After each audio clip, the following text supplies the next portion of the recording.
Hey guys, it's Roy with Tech2, and here's an exclusive sneak peek at the Asus Zenfone 5. Now, Asus is slated to launch their entire Zenfone series most likely sometime next month, and we will get the final Indian prices then. But in the meantime, we can have a quick look at the Zenfone 5, which is the 5-inch version of the Zenfone series. Now, Asus launched a bunch of the smartphones during CES this year, and the Zenfone is available in 4, 5 and 6 inches with slightly varying specifications. So here's a quick unboxing of the Zenfone 5. As you can see, the packaging is pretty attractive. On the side we have a bunch of features that the phone supports, and over to this side we have a little Intel Inside logo, which means it's powered by an Atom SoC, and at the back we have some of the specifications and of course the serial number and so forth. So let's quickly unbox it and see what we have inside. So here is the Zenfone 5 itself. Some of the key features include an 8MP camera with Asus's Pixel Master technology. We have Corning's Gorilla Glass, and of course the new Zen UI design. So we'll take a closer look at the phone in just a bit. Also in the box we have a warranty card and a user manual, and we also have the cable for data transfer, and here is the travel adapter for charging, and this is a in-ear headset with inline controls, I think, and finally some extra ear tips.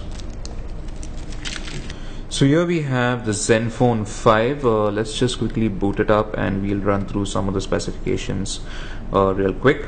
Now, from the time Asus announced it at CES this year, a couple of specifications have changed by the time it's made it to the final retail unit.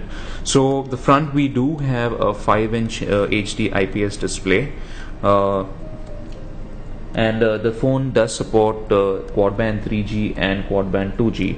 However, the SoC has changed slightly. Rather than the 2580, the Zenfone 5, at least the one that we have with us right now, has a Z2560 SoC, which is still a dual-core chipset based on Clover Trail Plus. However, it runs at 1.6 GHz rather than 2 GHz as compared to the one announced during CES.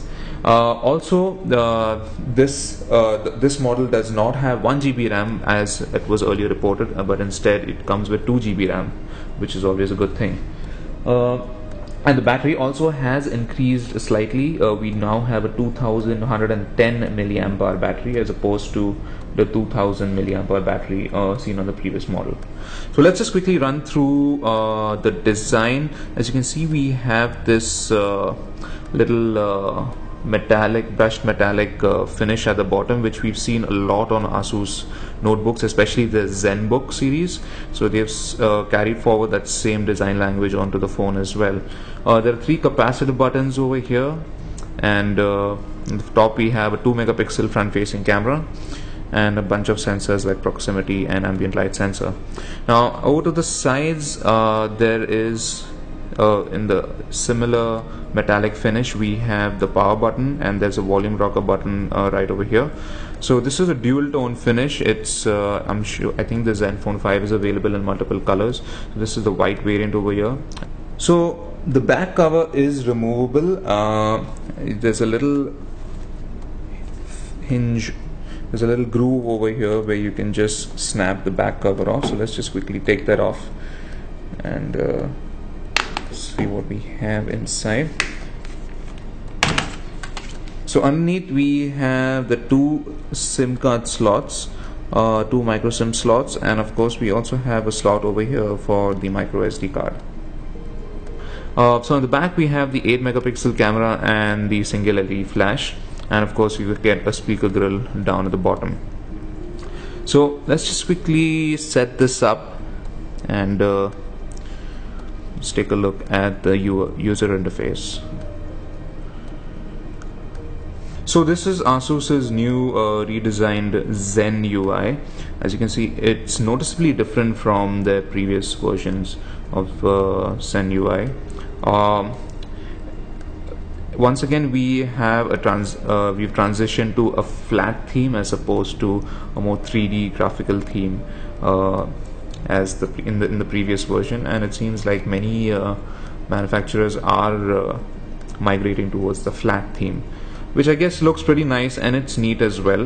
The new UI, there's a new notification bar. There are a whole bunch of toggle switches which you can, I'm guessing, edit if you need to. You don't need so many toggle switches.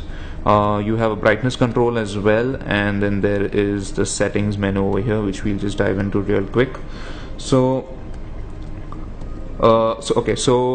our unit that we have has Android 4.3 out of the box, but I'm sure there would be a planned upgrade to 4.4 KitKat as well. So the UI is pretty smooth. There's no real noticeable lag as such. Despite it being heavily skinned, it's really smooth even if you keep flicking it around. That's pretty good. The new icons will take some getting used to. It's not quite very easy to spot what you're looking for, so it will take some getting used to, but I don't think the learning curve is not that much. So the Zenfone 5 should be making its India debut sometime next month. We will know the final price once that happens, but based on the specifications, it seems like it should be around 15 to 18,000 rupees. I think that would be a really good price for the Zenfone 5 inches. So that is a quick look at the Asus Zenfone 5, and thanks for watching.